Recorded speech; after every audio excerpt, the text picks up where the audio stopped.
Okay, so good evening everybody. Thank you for coming out tonight. I'm excited about tonight because we're going to talk about food, which is my favorite topic, and we're going to talk about heart disease and how you can reverse heart disease with food. So I'm sure you've heard in the news so many bad things about heart disease, how prevalent it is. It's the #1 killer in the U.S. 1 out of 4 deaths are due to heart disease, which is really scary. That's a lot of deaths due to heart disease. Every year, there's over 600,000 heart attacks. 600,000. That's a huge, huge amount of heart attacks. And actually, that's the deaths that are because of heart disease. The number of heart attacks is 920,000. So a lot of times the first warning sign of a heart attack is death.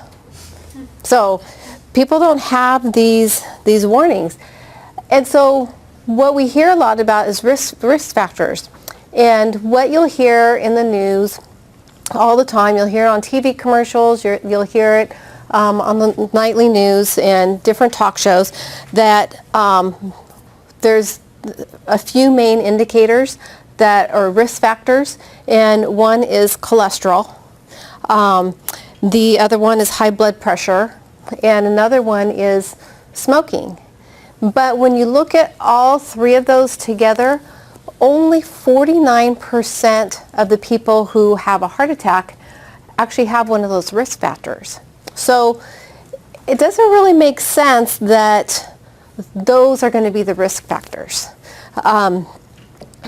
They also look at your lifestyle choices, and that's what I like to focus on, because that's actually what is going to determine whether or not you might have a heart attack. It's your lifestyle. So looking at things like diabetes, if you're overweight, obesity, poor diet, physical inactivity, and then excessive alcohol. Well, all of these are dietary choices. So diabetes, which I'm going to talk about next month, is something else that's dietary. It's something that you have in your control. So that's what I think is so exciting about food, is that you have it in your control whether or not you're going to put in your mouth that cheeseburger and french fries, or if you're going to have a salad.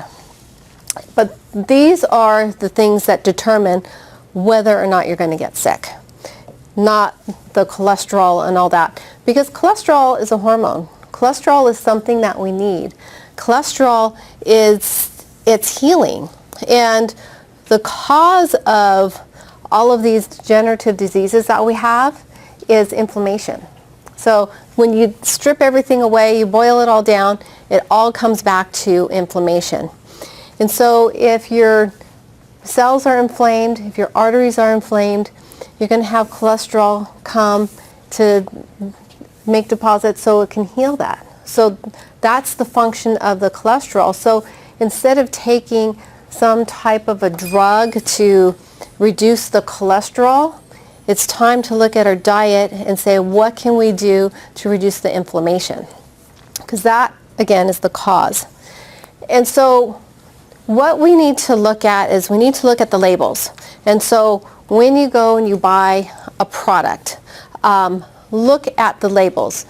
And labels, though, even though you look at them, they're really confusing, because you might see a label that says 0 trans fats, but when you have the 0 trans fats, they look at serving size. And so the FDA has said you can have like 0.5 grams of trans fats and still call it trans fat free.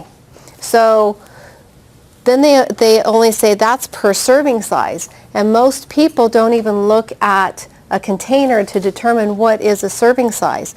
So you could be consuming a lot of trans fats, thinking that you're buying a product that's trans fat free.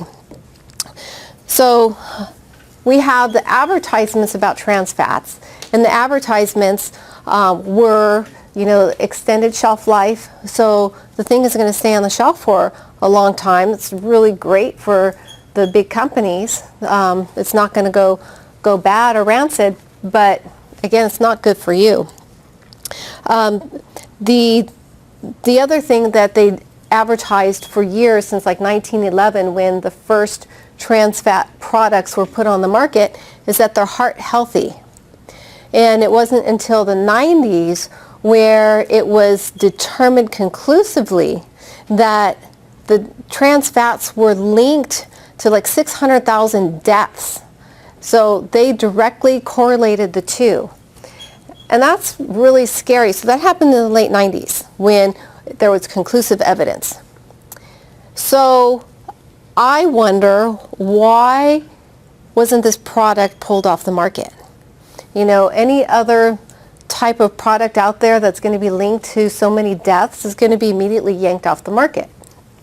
But the FDA didn't want to cause major problems with the companies, Hostess and whatever, that use these trans fats, and they said that we'll allow them to gradually take them off the market.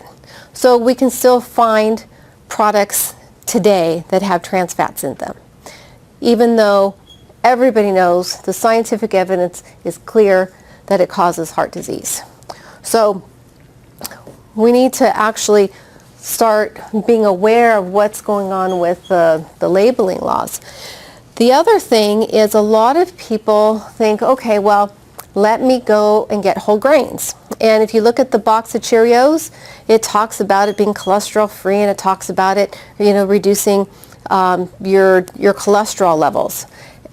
The problem is, any studies that were put out by, or that support that, were put out by Nabisco, who is the manufacturer of Cheerios. So number one, you can't trust the study.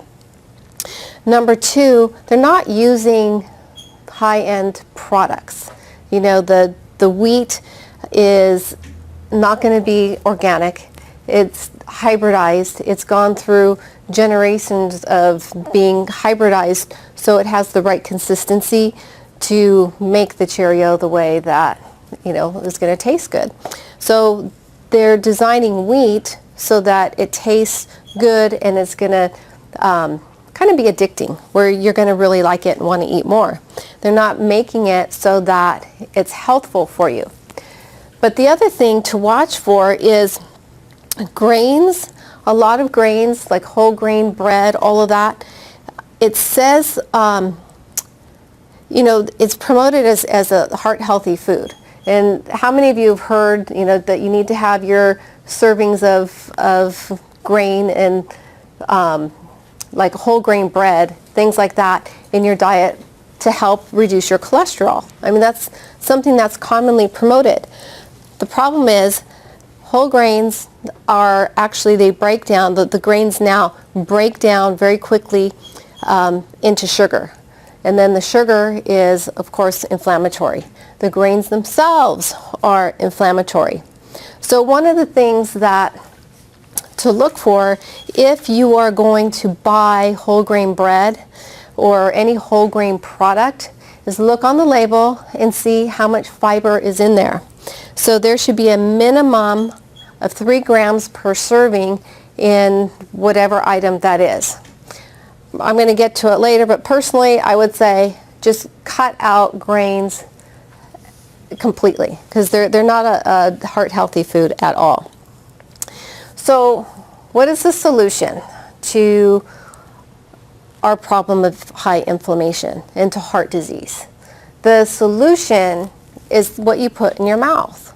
The solution is food. It's not going out to the doctor and getting a cholesterol lowering medication or a blood pressure medication. You know, we don't have deficiencies in statins and you know, all these drugs, and the solution definitely is not taking an aspirin a day. The FDA has been reversing that whole thing about taking the aspirin a day, because it causes so many other problems. It can cause gastrointestinal issues, but it also can thin the blood where people are having strokes. So it's not something that is beneficial for you. And so I have about 10 rules that I think everyone should implement, no matter what diet you subscribe to, you know, if it's a paleo diet or Mediterranean or vegetarian. There's certain things that I think apply across the board. And so the first thing is, if you don't know what is in that product when you reach for that package on the shelf, read the ingredients. If there's ingredients you don't know what they are, just put it back on the shelf. I mean, if you don't know what it is, you probably shouldn't be eating it. It's not going to be anything that's going to enhance your health. And the second rule is eating organic. And eating organic to me is crucial for so many reasons. One is the conventionally grown produce is grown with pesticides and herbicides that are petroleum based. And so our bodies can't assimilate petroleum. Those chemicals are toxic to us. So make sure that you look for organic. The way that conventionally grown produce is grown is actually not sustainable for the planet. If you do research into what's going on, for example, down with the rainforest, they keep clearing out parts of the rainforest because they want to grow soy and other products like that so that they can feed the cattle, but they're depleting the soil. So when you buy organic food, what happens is the farmer is actually tending to the soil. That's the most important thing, because if you have good healthy soil, good terrain, you're going to have good healthy plants. And so it's a sustainable way to grow your food. So those are a few reasons why I think it's imperative to eat organic. But another thing is that when you have conventionally grown foods, and this is, I think, one of the most insidious, worst things, is they put pesticides on them. And the pesticides are really scary. The pesticides are neurotoxic, and they are designed to work on the nervous system of the bug. And if they're going to be neurotoxic to a bug and that toxic to kill a bug, they're going to be that toxic to you. Maybe not immediately, because the bug is a much smaller creature, but these pesticides are going to accumulate. They're going to accumulate in your fat cells. Your brain is made up a lot of fat, so they're going to be accumulating throughout your body, and because they're petroleum based, your body's not going to be able to eliminate them. So that's a huge other reason to just go organic. The next rule number 3, is eliminating gluten. And gluten is really something that is not fit for human consumption, in my opinion. A few things to know about gluten. There is celiac disease, which it's an autoimmune disease that attacks your intestinal tract, and it's because of exposure to gluten. Now, that's bad enough. People that suffer with celiac disease, they really suffer. They have a whole host of symptoms that are really debilitating. But there's a whole other class of people who have a condition as non-celiac gluten sensitivity. And those people that have that don't necessarily have intestinal issues. So I have clients that have, for example, brain fog when they eat bread or eat gluten. And they wouldn't necessarily think it's related to the gluten because it's not intestinal. But if you have symptoms of brain fog, Hashimoto's disease, different autoimmune conditions, it can be caused by the gluten. So cut out gluten. But that being said, a lot of people rush over to the aisle in the grocery store, which most grocery stores have at least a section devoted to non-gluten products. Just because it's non-gluten doesn't mean it's a health food. So there's a lot of people that will rush out and look at their non-gluten cookies. Well, it's still filled with fat and sugar and all sorts of other things. So just because it's gluten-free doesn't mean that it's a health food. So rule number 4 is cutting out all sweeteners, all added sweeteners. And so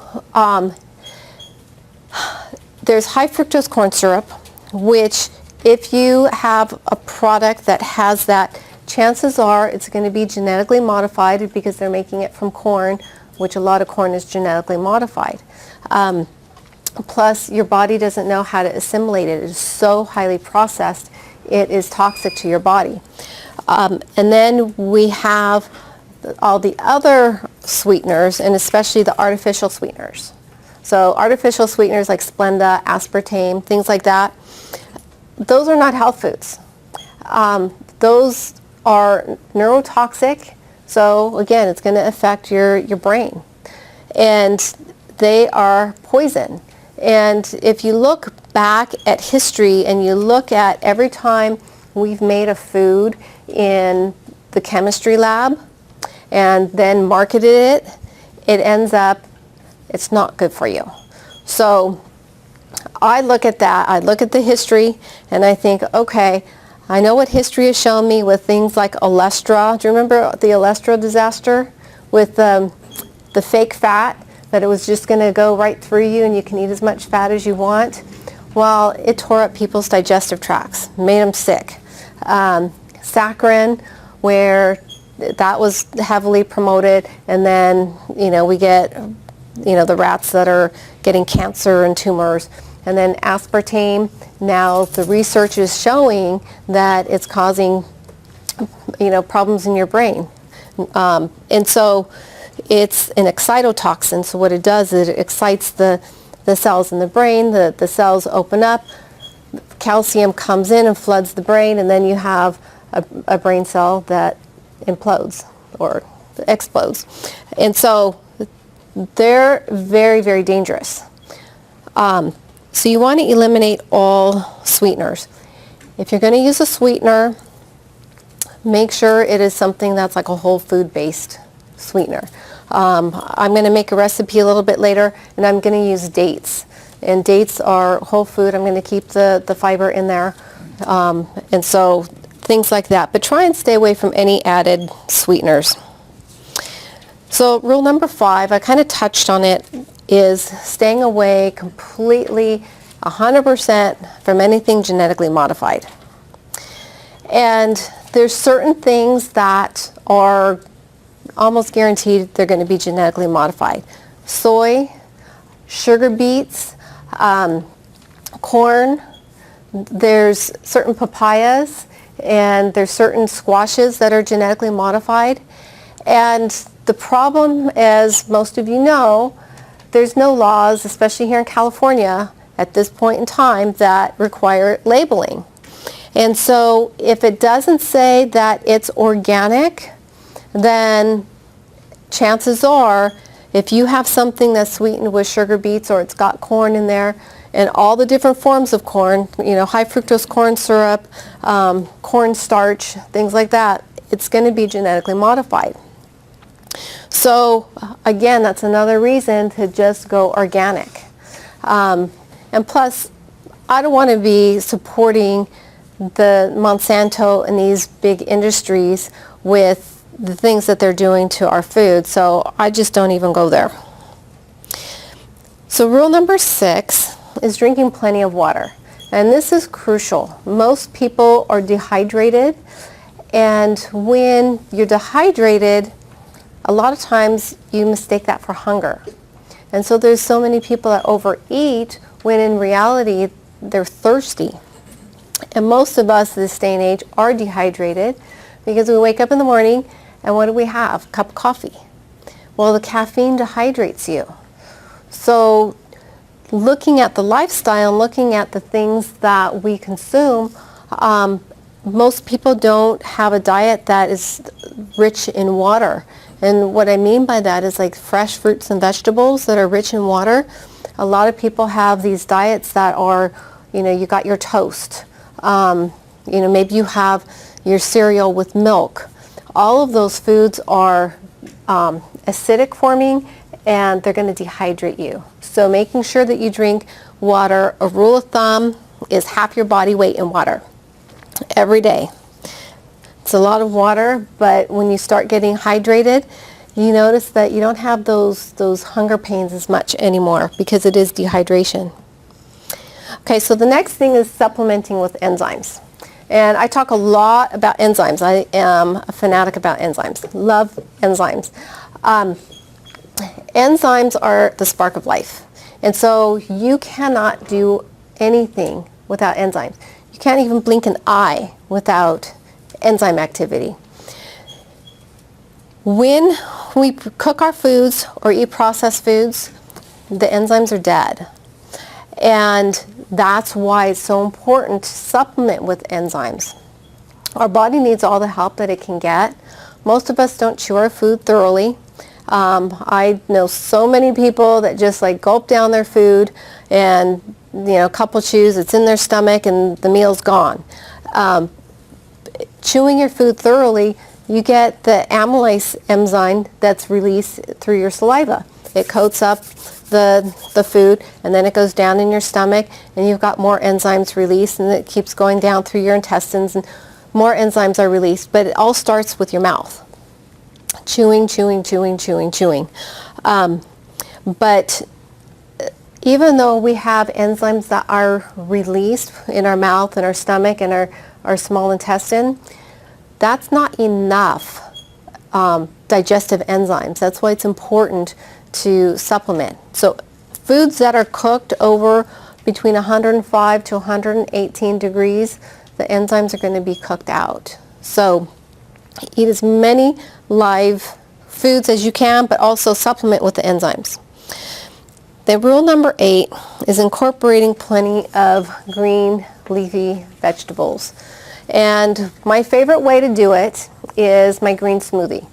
I love to have my green smoothie usually first thing in the morning, and I get more vegetables in that one serving than most people get in 2-3 days.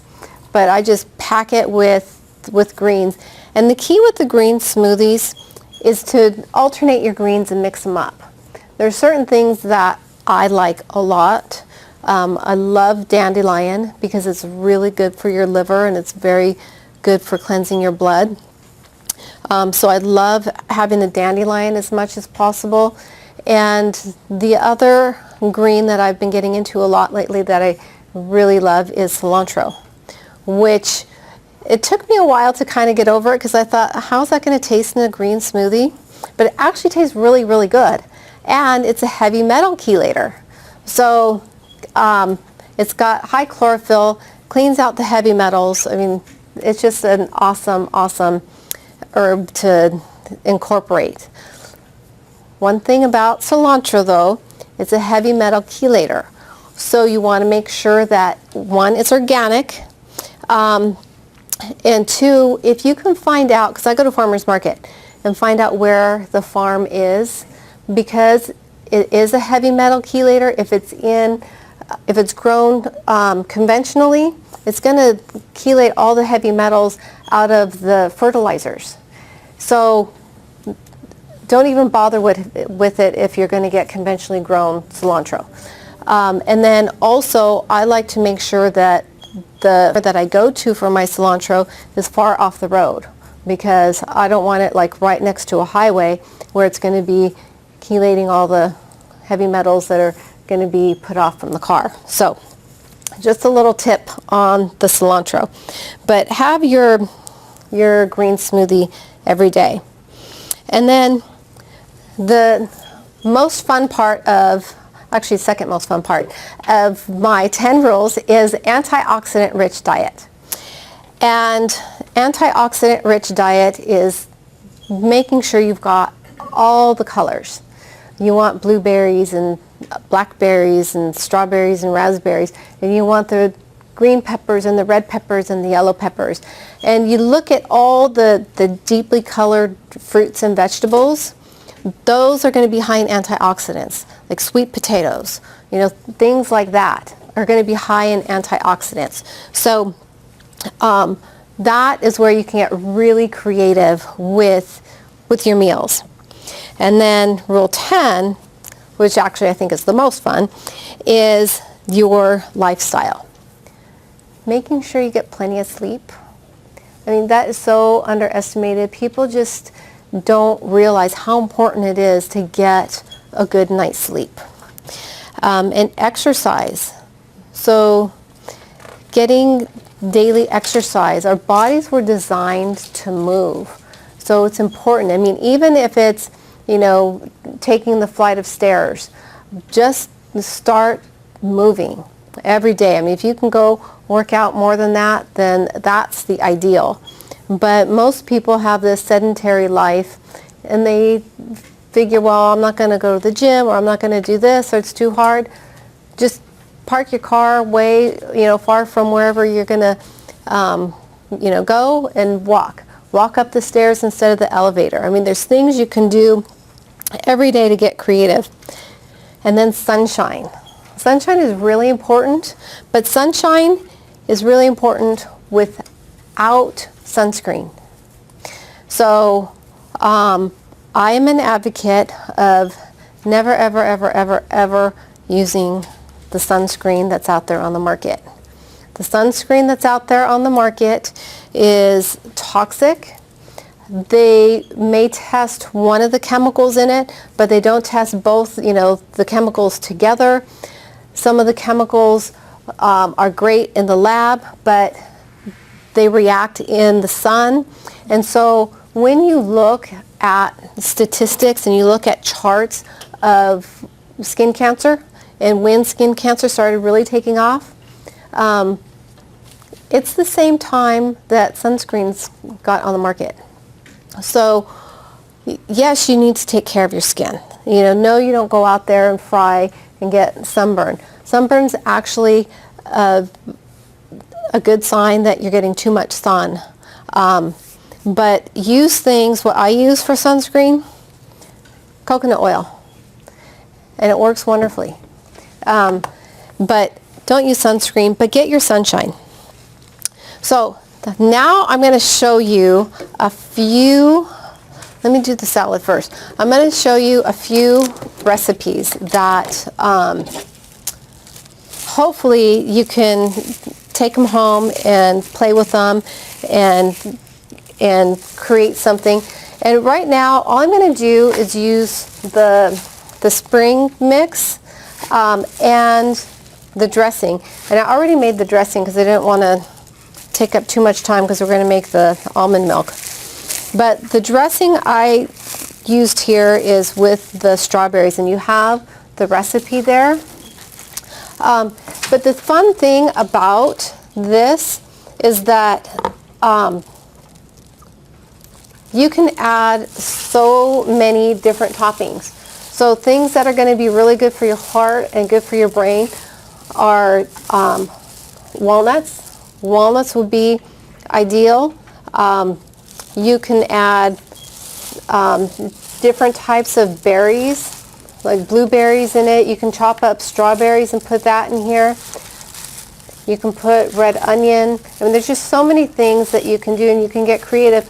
You can have like the same dressing every day and then have a different salad every day based upon the toppings that you put on it. So get creative with your salads. Salads are a lot of fun, especially nowadays. We got the summer. There's so many fresh vegetables. So it's actually fun to play around with your food that way. And then I like the greens, the mix, because when you look at the deep colors, that's where you get the different nutrients. And the key is getting variety. When you eat too much or just have one thing, you're not getting the variety. And we need the variety to get all the nutrients and get everything that your body needs every day. But this is really great because it also has a lot of vitamin C, which is an antioxidant. It has the strawberries in the dressing, which also is an antioxidant. It has some oil in it, which gives you the omega-3s and the essential fatty acids that you need. So let's see, how many people do we have? Oh, thank you. Stingy. Stingy, yeah. Oh, all right. All right, all right.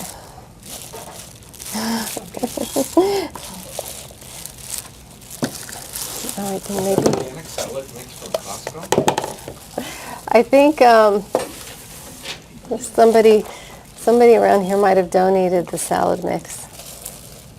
Okay, I'm trying to be stingy. Be stingy. It's got the taste. Yeah, I thought it was dinner. Okay. Everybody eats like a rabbit. Oh my gosh. Okay, how many do we have? It's really good. You like it? Really good. So what's in the dressing? Okay, so the dressing, you've got the recipe there. There's some apple cider vinegar, which actually is something that's really good for your digestion. It alkalizes your body. It's got, okay. 3 more? Okay, so it's got a little bit of Himalayan sea salt, which is really good for the minerals. A lot of people don't get enough minerals. So it's got the Himalayan sea salt. It's got a little bit of sweetener, which I use some raw honey. Is that it? And I use strawberries. Are we good? Okay. Only the cameraman can get No. Okay, so now I'm going to show you how to make almond milk. Now, almond milk is something that I think is so super easy to make. The thing with almond milk, you see people all the time talking about getting the nut milk bag, and you got to blend it in the blender, and you got to squeeze everything out, and it's a lot of work. And I mean, you're going to get Popeye arms by squeezing everything out from the nut milk bag. So this is like one of my favorite things. It is so simple. Oops.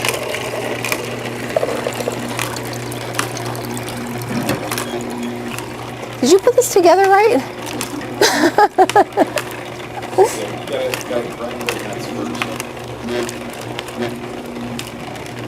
Really?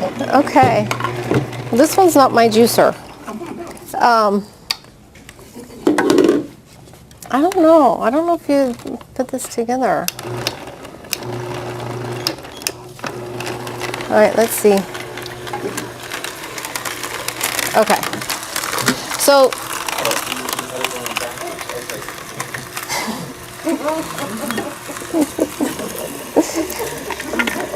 oh my goodness. Okay, so now it's starting to come out. Okay, so what is coming out here is just the dry almond pulp. And the thing that is so cool about that is I don't like to waste anything. And I use the almond pulp in my other recipes. And so what I'll do is I will dehydrate it, and then I'll put it in my blender and I'll grind it up, and it's a flour. So it's actually really, really good. And you'll spend a fortune if you go to the grocery store on almond flour. So why not make your own almond flour? what you do is you get the pulp and you put it in the dehydrator, or you can put it like in an oven, very, very, very low temperature, and keep the oven door open because you don't want it to heat up too much. If it heats up too much, you're going to kill the enzymes.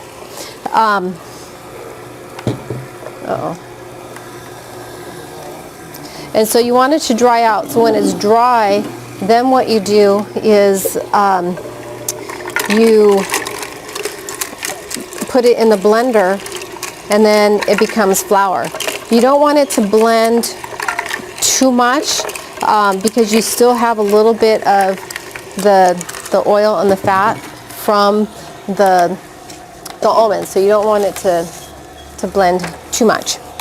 So almonds, I gave you a little sheet that's got like 10 like really cool little anti-aging secrets about almonds and how they relate to your heart and your heart health. So almonds reduce your risk of heart attack. Almonds are very high in antioxidants, especially the skins of almonds. So what I did is I soaked some dates, because sometimes dates can get dried out when you get them out of the package. So I just put them in water, soaked them in water for a little bit so they're soft. So when they blend, they'll blend up really nice. This recipe also calls for a little bit of coconut oil. So we're going to put a little bit of coconut oil. And this just makes it a little bit more creamy. Plus, coconut oil is a really good fat. And everything's better with coconut oil. I love coconut oil. Okay, so let's blend this up. I'm not sure how to use this one.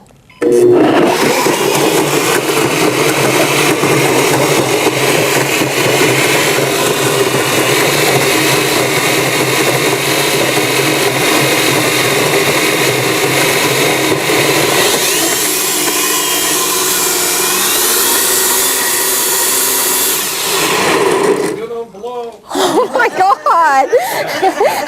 It was. I'm like, Press that first button. God, I don't know how to use this one. This one's different than mine. Which last time I talked about the BlendTech blender. This is my favorite thing. I use this thing like 2-3 times a day, every single day. When I go on a vacation on a trip, I don't bring this blender, but I bring a blender. I bring a blender with me everywhere. So let me see how this one came out. Okay, that's good. So, how many people want chocolate milk? Okay, so what I did is I brought chocolate. Because again, everything's better with chocolate. Love, love, love chocolate. Oh, except you know what? I need,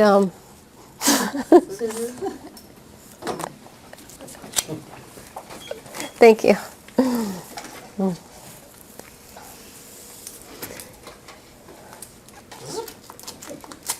much chocolate are you going to add? How much? How much you going to add? I have no idea. I'll add whatever kind of looks good. So, actually, if we're making... Exactly how much. Is Well- that teaspoons or tablespoons? Yes. The teaspoons or tablespoons? Yes, it's a teaspoon, and I'm making it like heaping teaspoons, so it's tablespoons full. Actually, I think I'm going to add another date. Thank you. I won't do that. What was that? One more date. I added another date. Okay, so which button is not going to make it explode? This one? Press and hold pulse. That one? Yeah. Okay.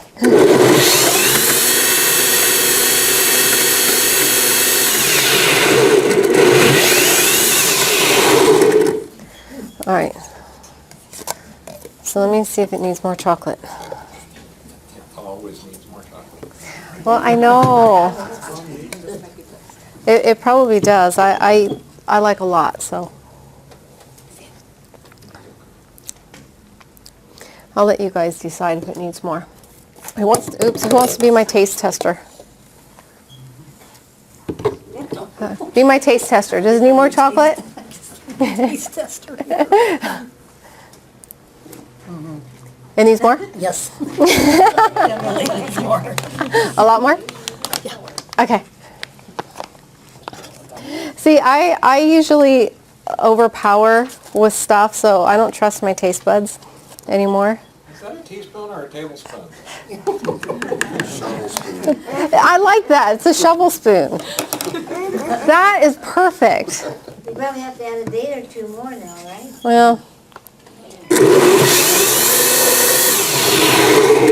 it's going to be semi-sweet. All right, come on, Bernice. One more time. Let's see if this is... Just give me a little taste. Don't put the whole thing. That's yummy. Is it? Okay. All right. So it's taste test approved. Okay. So everyone talks about how milk does the body good. You need milk because you need to build strong bones. Oh, you can do it? Oh, awesome. Thank you. Okay, easier. Okay, so everyone talks about milk does the body good, and you need to build strong bones. Well, first of all, milk is very acidic, and so what it does is it leaches the calcium out of the bones, and milk is not something that is a good health food. However, almonds and almond milk is really good for strengthening your bones. It's got calcium and magnesium and phosphorus and what else does it have? I mean, it has so many minerals in it: copper, potassium, iron, and B vitamins. The skins are awesome because the skins have the flavonoids. It's got healthy fat that's going to aid in weight loss. It helps support brain function, and it nourishes your nervous system. And almonds are one of the very few nuts and proteins that are alkaline forming. Most proteins are not alkaline forming. So it's really important when you're looking at your diet and trying to design a diet that's going to help build health, especially heart health, because that's what we're talking about today. It is really important to look at how do I decrease inflammation. And decreasing the inflammation are all the 10 rules that I talked to you about. Almonds are really good. Anything that is alkalizing is going to help decrease the inflammation. One other thing I have to add that's really, really good for your heart is cayenne pepper. I love cayenne pepper. I actually put cayenne pepper in my chocolate because I like that it's got that little spice to it. I didn't want to do that to you guys because I didn't know if you would like it. But cayenne pepper is amazing. It's a vasodilator, so it dilates your blood vessels, and it helps to strengthen them. So cayenne pepper is something that would be really good for all of you to incorporate in your diet. You can actually get capsules of cayenne pepper at Mother's Market or Whole Foods or whatever, so you don't have to take it in powdered form. Thank you. And I think that is it. So I hope you guys enjoyed tonight. I hope you enjoyed some of the recipes, and it gets you thinking about different things that you can incorporate in your diet. And next week we're going to have an amazing talk, but I don't know what it's about. It's on diabetes reversal. Oh, diabetes reversal, which is going to be really good because when I come back here next month, I'm going to be talking about foods that you can incorporate to help reverse diabetes. Wait, can you reverse diabetes? Yes. Wow. Isn't that crazy? And it's not with drugs. Wow. I have a couple questions. Yeah. Okay, thank you. Thank you for coming.